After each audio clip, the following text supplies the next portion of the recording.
how excited are we to have 5 people here on the sofa? We have Tom, Max, Siva, Jay and Nathan from The Wanted. Morning. Good morning. Now, let's just talk a little bit about the videos we've just watched, because you were had quite strong reactions, should we say, to seeing yourselves from years ago. What was that like?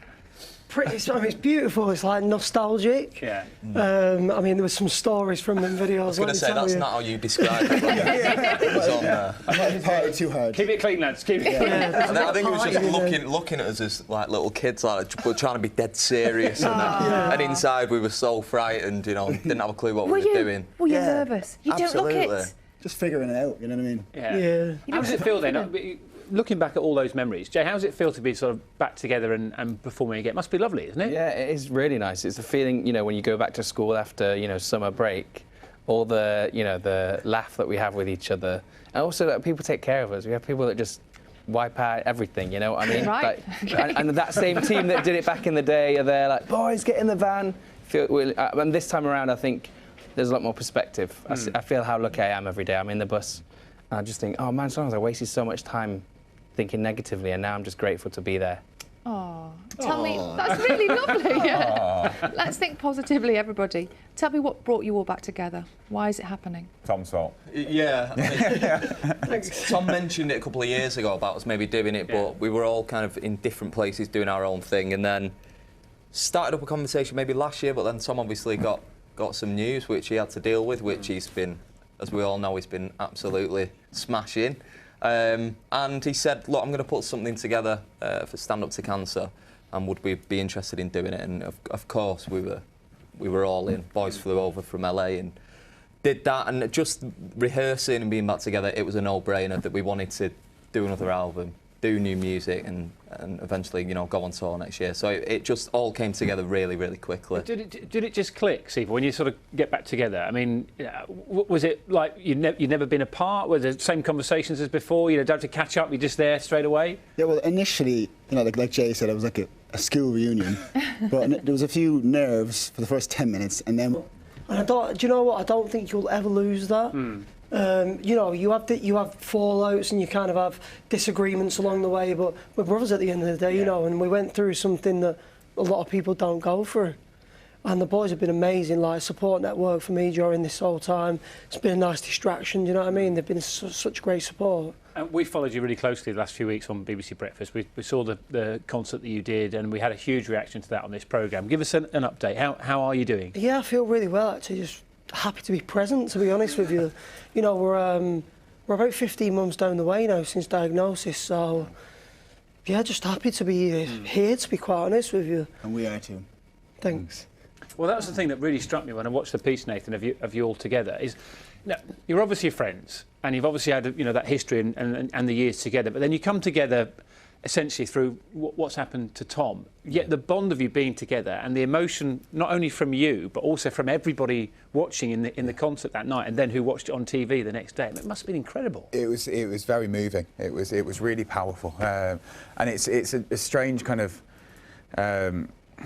conflicting emotion as well, because that was such an amazing experience, and to be there raising so much money for charity. But we know that we would all rather not be in that situation, because we'd rather Tom wasn't going through what he was going through. But he's just so inspiring, and he just wants to do more and more and more. And even to the point where he's like, I want to do an arena tour next year. And we're like, right, OK. And it's like, we're just coming back for that one night. That's what he's doing now. To clear our diaries. Right. Once he's got you in the room, yeah. And how is that creative energy being channeled now into writing, perhaps? How has that changed for you?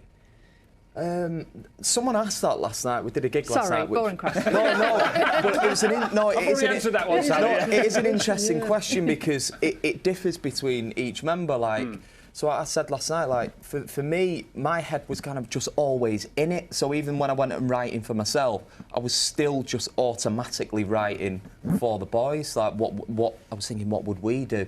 So, but I think we're kind of all different in that, you know, artistically. Max loves The Wanted. I do more than anyone. I'm such any a of fan. our fans. I'm saying this in my head, and I'm like, I'm sat next to him. Has that always been the case, Max, as well?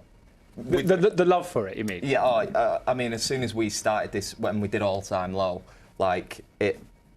I mean, it was just my life, you know. This is what I love doing, and this is me at my happiest when I'm with these boys, and to have it after 7 years and to get another shot at it for me personally, it's like very grateful for that. And how's the process changed? Sorry, Tom, what were you going to say? It's lovely though. Cheers. Oh, there's a big love in this morning. Jay, how's the sort of process changed of coming up with songs and producing an album? How is that different to how it was first time round? When we first started recording, we were in separate places, so it was really different for us. And I think that we do work best in a studio together. And it is a little bit like getting on a bike. Did I say that right? Yeah. What I mean is... No, but get back on a bike. Exactly, yeah.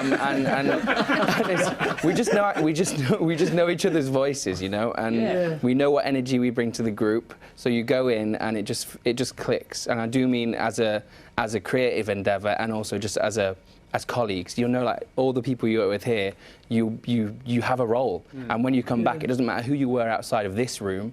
When you're in this room, you are that person. And do you all, and do you all bring something different, Steve? Is that the way it sort of comes together?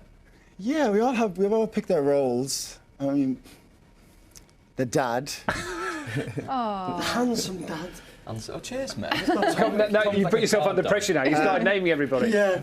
I can't believe I got the handsome one with him sat next to me. The mediator. Okay. I would have said philosopher. Always but need one of hey, those. yeah. Tom is actually like a guard dog. Always in the meetings, he was always so strong, and he would go It's like to. little Jack Russell, isn't He it? really is, and he I'll would go look. to war with some. I will. Wow. He would always Because they're defend my us boys, do you know what I He's the mean? leader of the pack, I'd say. Yeah, Interesting. the try label, to, the management, he was yeah. always in there. Ding, And ding, Tom, ding, ding. how do you now, looking ahead to next year and a tour, how are you going to manage your energy?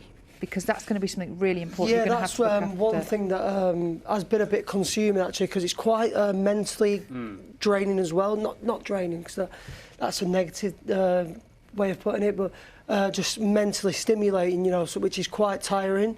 So I just try and rest like during the day, like down periods and stuff.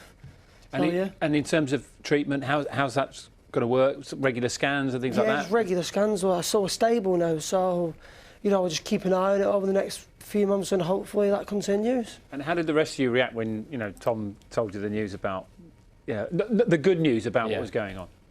I mean, Buzzing. it was wild. It was just so. I mean, he is a miracle maker, always has been, but. Obviously for everyone there's elements of fear and nervousness over the years, and there will all continue to be. But like to have those like upswings and just see him improve so much is like, wow. See what you've done to them?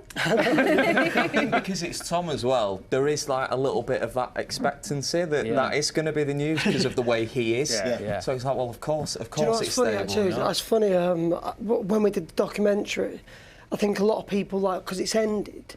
That's the end of the chapter, and a lot of people think that that's it now. That I'm cured of cancer, but ultimately I've still got cancer, which has been quite difficult because people's obviously, which is kind of nice in one sense, because I don't want people to think or treat me any differently because I've got cancer. But ultimately, I do still have it. You know what I mean? Well, do you know what? It's brilliant to see you here this morning. It's lovely to have you all there, looking like a proper boy band, enjoying each other's company. Long may it continue. Thank you very much. Yeah, I love the way you formed the five. Thank you very much, fellas. Great to have you on. And the new album, Most Wanted, who came up with that? Very good. The Greatest Hits, and it's out now. You're watching BBC.